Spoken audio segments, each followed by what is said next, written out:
कुछ याद उन्हें भी कर लो जो लौट के घर ना आए, जो लौट के घर ना आए। ऐ मेरे वतन के लोगों, जरा आँख में भर लो पानी, जो शहीद हुए हैं उनकी जरा याद करो कुर्बानी। ऐ मेरे वतन के लोगों, जरा आँख में भर लो पानी, जो शहीद हुए हैं उनकी जरा याद करो कुर्बानी।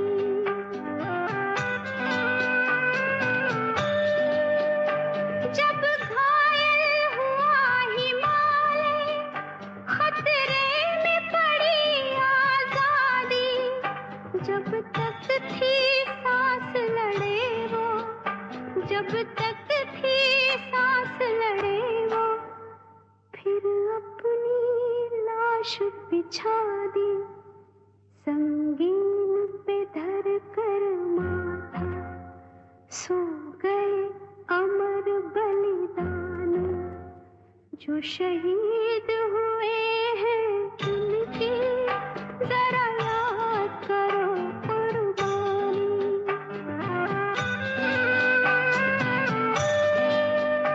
जब देश में थी दीवाली, वो खेल रहे थे होली, जब हम बैठे थे घरों में, जब हम बैठे थे घरों में, वो झेल रहे थे गोली, थे धन्य जवानियों अपनी, थी धन्य वो उनकी जवानी, जो शहीद हुए हैं उनकी जरा याद करो कुर्बानी।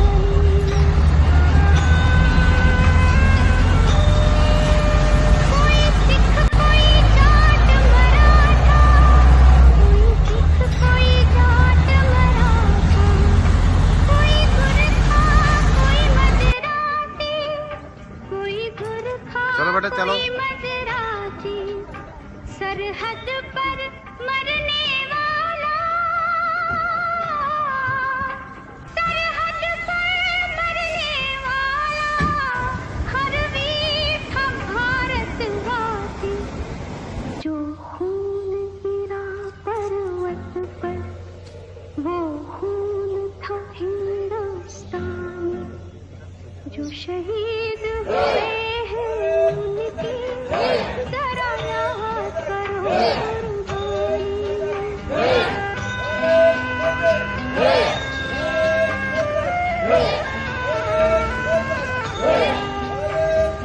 खून से लथपथ था, फिर भी बंदूक उठा के, 10-10 को एक ने मारा, फिर गिर गए होश गवा के, जब अंत समय आया तो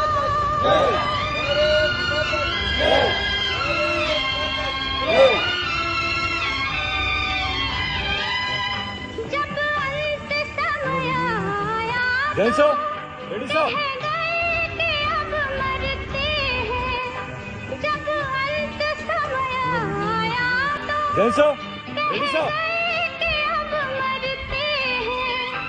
खुश रहना देश के प्यारों, खुश रहना देश के प्यारों, अब हम तो सफर करता हूँ। करते हैं। आज हम सभी यहाँ पर कारगिल करते हुए एक मोटरसाइकिल एक्सपीडिशन का आयोजन किया है, जो देश के विभिन्न हिस्सों से शुरू होकर कारगिल में विजय स्मारक पर समाप्त होगी। इस मोटरसाइकिल एक्सपीडिशन में कुल 5 अधिकारी, 3 सरदार साहिबान और 13 अन्य पद हैं, जिसमें 4 महिला सैन्य पुलिस भी शामिल हैं। इस एक्सपीडिशन द्वारका, जो कि गुजरात में है, और धनुषकोटी, जो कि तमिलनाडु में है, से हुआ और आखिर में दिल्ली से भारतीय सेना के सेनाध्यक्ष जनरल मनोज पांडे परम विशिष्ट सेवा मेडल, अति विशिष्ट Seva medal, Vishisht Seva medal, brigadier NK Khajuria defence bank की advisor bank of Baroda, Mr Sunny Chawla regional head bank of Baroda और लेफ्टिनेंट कर्नल यशदीप पुंडे से अनुरोध करूंगा कि वो मंच पे आए और वीर माता, वीर नारी और उनके परिवार का सम्मान करें। की तबीयत खराब होने की वजह से इनके बेटे यहाँ पर खेल मंच पे आएंगे।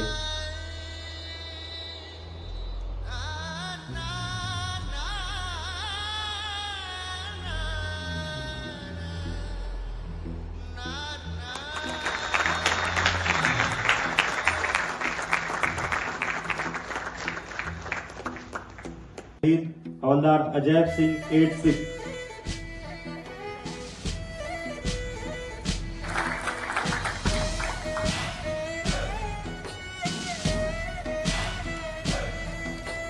सिवाय बुलाए तुझे चल रही, सिवाय पुकारे सिपाही, सिवाय बुलाए तुझे चल रही, सिवाय पुकारे सिपाही। भाई ऑफ राकेश कुमार 18 गढ़वाल राइफल। सिवाय बुलाए तुझे चल रही, सिवाय पुकारे सिपाही। सुनो जाने वाले,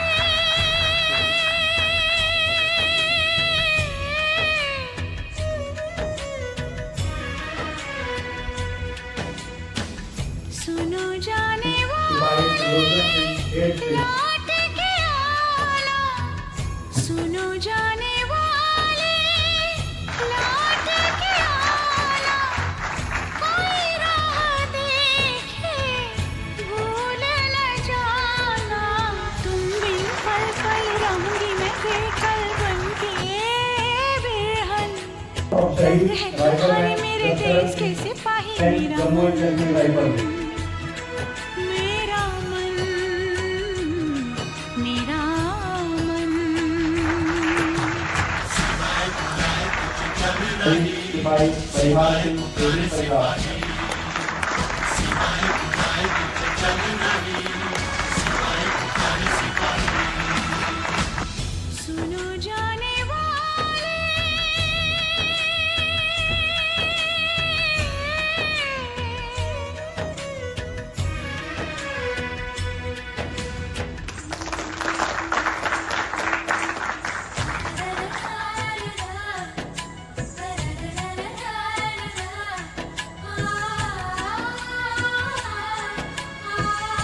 उपस्थित सारे कारगिल के वीर माताएं और कारगिल के जो शहीद हैं उनके रिलेटिव्स जो आज यहाँ पर प्रेजेंट है। कारगिल विजय दिवस, रजत जयंती महोत्सव, इसके लिए D5 मोटरसाइकिल एक्सपीडिशन का आयोजन किया गया है। ये मोटरसाइकिल एक्सपीडिशन 3 लोकेशन से दिल्ली पहुंचा है और वहां से हमने अभी एक टीम बनाकर द्रास कारगिल वॉर मेमोरियल जाने के लिए हम आगे बढ़ रहे हैं। इस मोटरसाइकिल एक्सपीडिशन का जो उद्देश्य है, ये हमारी सबकी एक जो याददाश्त है उसको जिंदा करने के लिए है,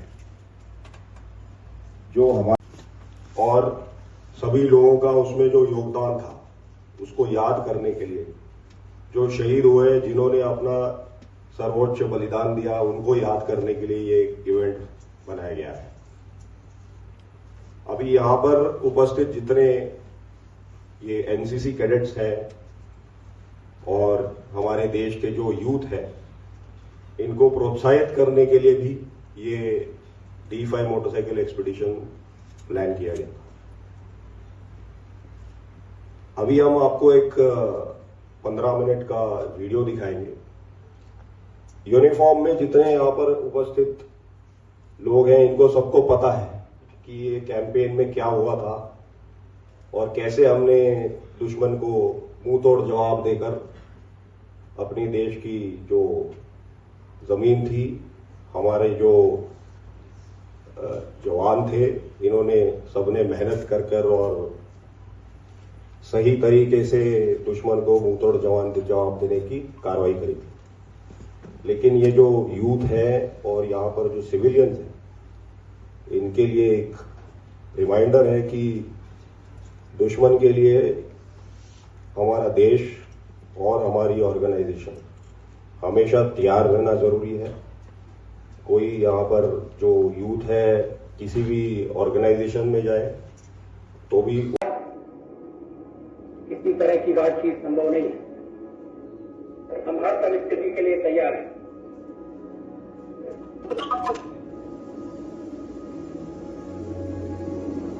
साल 19 जिसने इतिहास का रुख ही बदल दिया, कारगिल युद्ध।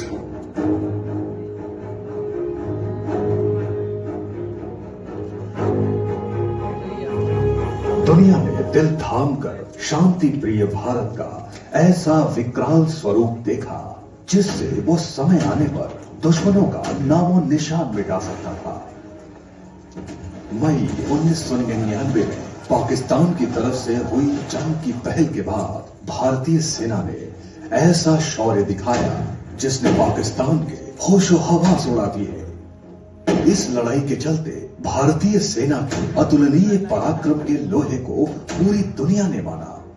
गवाह बनी कारगिल की वो बुलंद चोटियां जहां बहादुरी, कुर्बानी और रण कौशल का इम्तिहान हो रहा था, जहां पड़ोसी मुल्क की सेना के नापाक इरादों का भारतीय सेना के बहादुर सेनानी अपने शक्तिशाली प्रहार से मुंह तोड़ जवाब दे रहे थे। 3 महीनों की लंबी जंग को अंजाम देते हुए भारतीय सेना के वीर जवानों ने कारगिल की चोटियों पर फिर से जीत का परचम फहराया। ये है कारगिल की विजय गाथा, जब दुनिया ने देखा भारत का पराक्रम। ये एक ऐसी शौर्य गाथा है जो कि भारतीय सैनिकों के खून से लिखी गई है और हमेशा दृढ़ निश्चय एवं सर्वोच्च बलिदान के भावना की परिचायक रहेगी। ऑफ आर्टिलरी ने एक अत्यंत अहम किरदार निभाया। रेजिमेंट ऑफ आर्टिलरी के जाबाज और कौशल वीरों ने अपनी अचूक और विध्वंसक फायर पावर से न केवल दुश्मनों के नापाक इरादों को मिट्टी में मिलाया, बल्कि उसके कब्जाए हुए इलाकों से उसे पूरी तरह खदेड़ा। वो सच में कहर ही था जब दुश्मन के ऊपर भारतीय तोपखाने के शेल्स, रॉकेट और बॉम्ब्स के अचूक प्रहार के रूप में बरस रहा था। इस विनाशक प्रहार ने दुश्मन की कमर तोड़ते हुए युद्ध के रुख को ही पूरी तरह बदल डाला। भारतीय सेना, तोपखाने और इसके शूरवीरों के जीत के जज्बे और जुनून को सलाम। The excellent combat support provided by the artillery. Artillery firepower caused overwhelming destruction and inflicted very heavy casualties on the enemy throughout the war. चोटियों पर जो चुनौतियां सामने आईं, उसकी कल्पना किसी ने नहीं की थी। एक तरफ हजारों फीट की ऊंचाई पर बैठी पाकिस्तानी सेना, दूसरी तरफ नीचे बुलंद हौसला और मजबूत इरादा लिए भारत माता के जाबाज सपूत। रणनीति और टेरेन को मद्देनजर रखते हुए इन्फेंट्री, आर्टिलरी और इमदादी दस्तों को तैनात किया गया ताकि लड़ाकू दस्तों और आर्टिलरी को मजबूत लॉजिस्टिक सपोर्ट प्रदान किया जा सके। पर्याप्त एम्यूनिशन के बिल्डअप और लगातार सप्लाई पर बल दिया गया। द्रास सब सेक्टर में स्थित टाइगर हिल और तोलोलिंग, उसके बाद लद्दाख सियाचिन तक पहुंचने के लिए बटालियन तुर्दोक और मुश्को वैली और कक्सर सब सेक्टर से दुश्मनों को उखाड़ फेंकने की बड़ी जिम्मेदारी सामने थी। अपनी घातक और सटीक गोलाबारी और मारक क्षमता के बल पर रेजिमेंट ऑफ आर्टिलरी चुनौतियों को बखूबी कबूल करते हुए इस युद्ध का निर्णायक आधार बना। ऑपरेशंस के दौरान हर एक असॉल्ट को कामयाब बनाने के लिए इनोवेटिव फायर प्लान्स बनाए गए, जिनको फायर डिटेक्शन सेंटर्स ने बखूबी कंट्रोल किया। इन प्लान्स के लिए रजिस्ट्रेशंस फायरिंग से की गई, क्योंकि दुश्मन की सही पोजीशन अभी भी अवेलेबल नहीं थी। इलाकों को छोटे सेक्टर्स में बांटा गया और हर एक सेक्टर को आर्टिलरी बैटरीज के साथ रजिस्टर किया गया। कई बार सिचुएशन ऐसी थी कि आकस्मिक मौसम की तब्दीली के कारणवश दुश्मन के इलाके ओझल हो जाते थे और एक्टिव फायरिंग में बाधा डाल रहे थे, जिसका सटीक समाधान ये था कि गन्स को इनोवेटिवली डायरेक्ट फायरिंग रोल में इस्तेमाल किया गया। When I say direct firing role, I say you deploy the gun over here, and it is visible. The objective is visible to the gun, to the people who are the gunners, the crew of the gun. Artillery की direct firing ने दुश्मन की will to fight तोड़ने में अहम भूमिका निभाई। Bofors की डिप्लॉयमेंट इस युद्ध में गेम चेंजर और दुश्मन के लिए कयामत साबित हुई। बोफोर्स तोपों का शोला परसा कारगिल की जमीन और दुश्मन की रूह दोनों कांप उठी। ऑपरेशन विजय में 16,000 फीट पर हुए तोलोलिंग की लड़ाई कारगिल युद्ध में एक महत्वपूर्ण मोड़ थी। तोलोलिंग की जीत स्ट्रेटेजिक रूप से अहम थी, क्योंकि वहां बैठकर पाकिस्तानी सेना NH-1 पर नजर रख रही थी, जिससे भारतीय सेना की मूवमेंट मुश्किल हो रही थी। तोलोलिंग पर कब्जा करना दुश्मन के खिलाफ जीत की दिशा में